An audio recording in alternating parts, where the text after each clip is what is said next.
A happy tail-wagging Angus met me at the door, and I noticed there was only one more treat in the canister. Eek! I left it. He'll just have to do without today. Also noticed a green raincoat on the banister, but the weather seems to have cleared up now.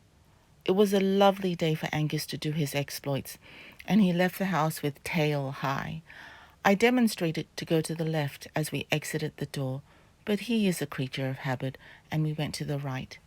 He had an early bowel movement, voluminous and firm in texture. Despite the large sample, I thought it would be fun to not get rid of it at the public bin, so we headed through the neighborhood.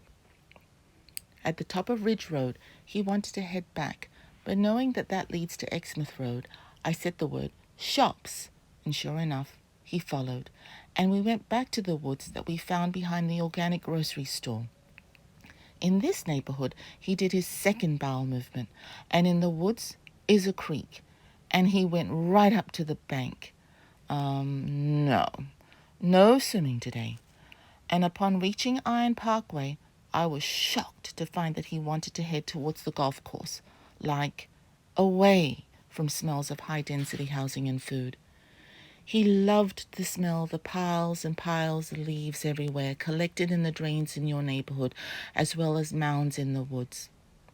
While we are on Iron Parkway, I started to get concerned that we were getting a little bit too far away for me to be able to get back home without being completely knackered, and was thinking of doing a shortcut through the golf course.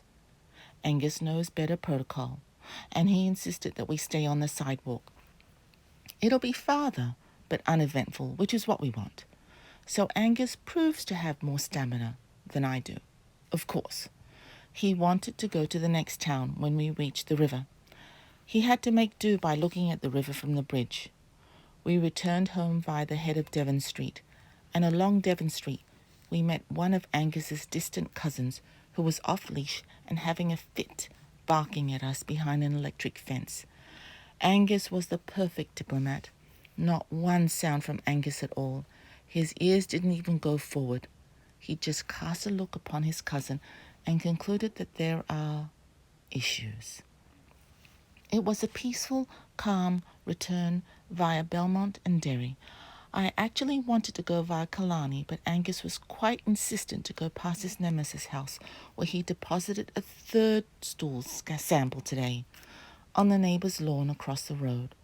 A lot of flatulence to begin with. Texture was very soft, but not to the point of diarrhea. Bowls washed.